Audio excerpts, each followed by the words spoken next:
Paddys Market is really a young person's property, was a young person's property at that stage, because most of it's hill work, and he retired to Christchurch from Paddys Market when he was about, I'd be about 58, 59, something like that.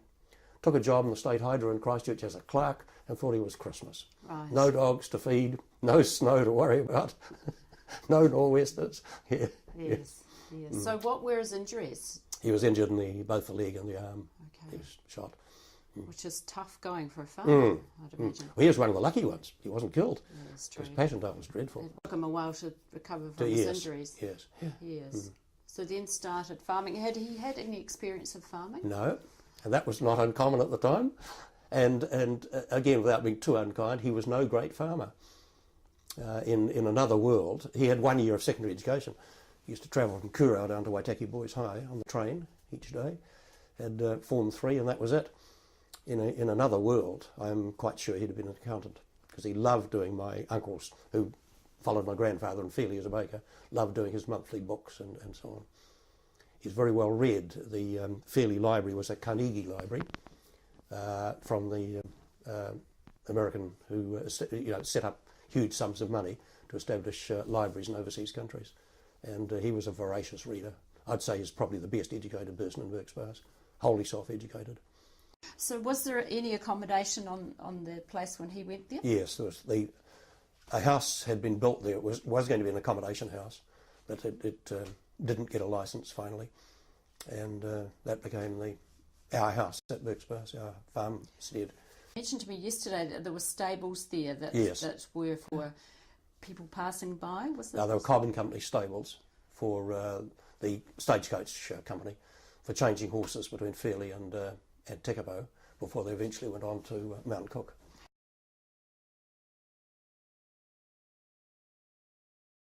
No crops, no irrigation, no farm machinery. It was a basic property. Wow. The big mobs, though, came through from the Mackenzie country, and some of them were 5 and 6 and 8,000. And as they came through, there was no transport, no petrol for transport at that time, and they would take some days to get from wherever they'd come from. Say it might be Balmoral or Mount Cook Station or Robra Downs or whatever. And they would move normally between about 10 to 12 miles a day. And there was a stock paddock located about that distance apart, and they'd be sheltered there overnight. And was there one of those near you? Yes, just near us, just on the Burkes Pass, the actual pass side of our place. Right. It was only a few hundred metres up the road from us. So the drovers who brought these were interesting people, weren't they? Very, yeah. Yeah. So that was their professional occupation, yes. was it? Yeah. Yeah. Do you remember? They tended to be drovers, and in the off season, rabbiters, fencers, doing general run work. And when a mob, the first sign the mob was coming would be a lead dog, and it set the pace. And the mob would be spread out sometimes over 2 or 3 miles, take quite a long time to go through the village. And at the rear of the mob was the drover with his gig, and commonly... Oh, he didn't walk? Oh, no. Right. He'd be walking, yeah, but he's got the horse and gig there. But the tray of the gig, there'd be very commonly a footsore sheep or a tired dog. So what sort of lighting in the house then? Kerosene lamps and candles. How they didn't burn the place down, I'll never know. Yeah. And as children, would you be sort of instructed as to how to carry about candles? Or... Well, that's the way life was. Yes. Yeah. There's nothing unusual about it. Yeah. It just seems amazing, doesn't it? So what about the heating in the house? Given the climate. The range in the kitchen was always on, wood burner. A rack above it to dry clothing, dry wood with an oven and so on, because that was the sole source of hot water as well. Our front room, so-called, the best room in the far end of the house, again had an open fire. But it was a cold place. In winter time, your milk in the hallway, there was a safe there. Very commonly had ice over the top of it in the morning. It was a cold place. What about your bedrooms? They'd be pretty cold. They were cold, yeah. And again, as a child, there was a major shortage of rubber goods. Hot water bottles were like gold. Really? So my hot water bottle was a brick put in the oven, wrapped in a cloth, and that was it. So just to talk about your mum, you know, she'd been a nurse, so I'm guessing she was quite a practical lady, was she? Yes, very. Yeah. And interesting also that you mentioned yesterday that she was called on, you know, in the district for if someone was injured or perhaps for a child being born, was she? Yeah, she, the nearest doctor was in Fairlie, and it's hard to appreciate that now when you see the sealed roads and modern cars. But Fairlie, 13, 14 miles away, we didn't have a telephone anyway. You didn't call the doctor unless it was absolutely desperately urgent. And Mum did quite a lot of the attending to people with injuries around the district. There was a chap, for example, came down from Tekabo when the hydro was being built. He had a piece of metal in his eye, and she took that out. Again, you think ACC and so on. But no, she acted as midwife for a number of births, and she laid out a number of people who died and so on. She was a pretty valuable person. But for us as kids or other kids around the district, you know, if you've got a sting or something like that, or a splinter in your arm, a bread poultice was put on your arm, and that yes, the heat would draw it out.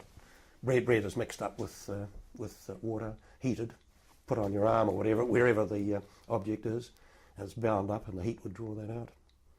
With tweezers, she'd remove the rest of it. Yeah, so these sort of home remedies, she would use them as well as sort of medical stuff. Yeah. Okay. But we were dosed on Maltexo and Lane's Emulsion and cod liver oil. Yeah, as kids. She used to have old Donald Burnett down too fairly regularly. He had a wee shack in what was the stock paddock. He's one of the Mount Cook Burnetts. And his wife was buried in Burkes Pass Cemetery, and he wanted to be near her in his latter years. So he lived in just a tiny, tiny two-room cottage in the most bleak area. Did he really? On whereabouts? Just about 400 or 500 metres up the road from Paddys Market, near the cemetery, facing the cemetery, facing all the elements. And was it on one of the runs? Or? No, it was on the stock paddock. And when the stock were in, he used to put a wire netting round to keep the stock off his veranda. How extraordinary! Yes. But he would have owned property, though. Yes, further up. He was an old man. He was one of the Mount Cook Burnetts.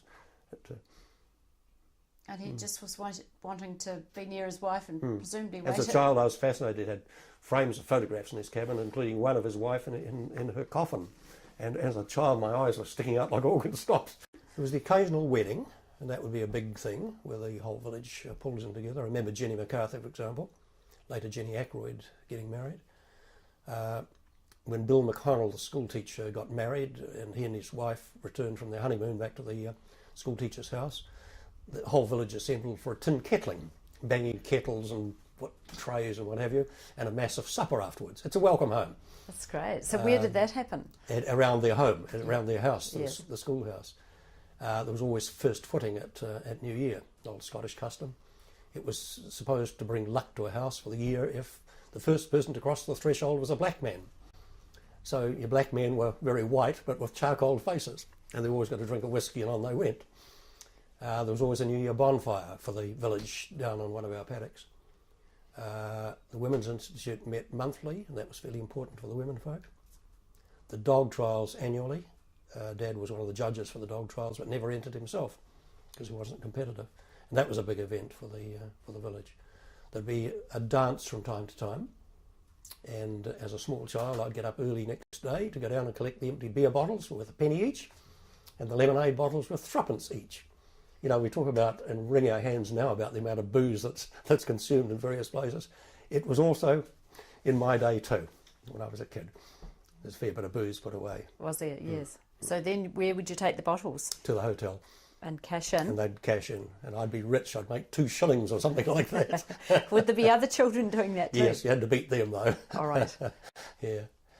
Yes, it was funny. Again, when I look back, as a small child, I spent quite a bit of time bird nesting, quite apart from killing rabbits and so on. And the best areas, the older children decided they would take the best areas. And the smaller ones of us had the least attractive areas for bird nesting. What would be the best area? Where the trees are thickest and yeah. And did you make a bit of money from bird nesting? No, that was just straight interest. I had not a bad collection of birds' eggs. Right. Yes, one particular occasion, I was raiding a magpie's nest, and they nested high in trees. It was high up a larch tree. Got up there, and the eggs were there. I had one egg in my mouth and one in my pocket, and the magpie turned up. It had, magpies have all sorts of stuff in their nest, and this one had some wire which caught on my jersey, and I had to unsnag myself when the magpie turned up, and I made a most ungracious exit down that tree. We used to get monumental northwest winds coming through the pass. It's a natural funnel between the Rollersby Range and the Two Thumb Range. One particular nor'wester took the roof off our wool shed, for example. Gosh, that's cool. That was pretty and major. with our fowls, we relied on the fowls for their eggs, but they were temperamental beasts. When the nor'west blew strongly, the fowls didn't lay. When it snowed heavily, the fowls didn't lay. When we were working the sheep for mustering and so on, the fowls didn't lay. They deserved to get eaten every now and then. Yeah. So, yeah, she kept that going, the fabric of the church anyway, for years. Yeah. In what way did she do that then? Oh, just a bit of a clean-up. She had the key, mowing the lawns, cutting back the broom, and so on. There was one particular evening in wintertime, a tramp, poor man, slept in the porch of the church on a winter's night. Man alive, must have been a cold place. And in the morning he lit a fire to warm himself up with some of the broom, and the fire got into the broom. We came very close to losing the church. So every man and his dog was over there trying to beat it out, ourselves included. Yes.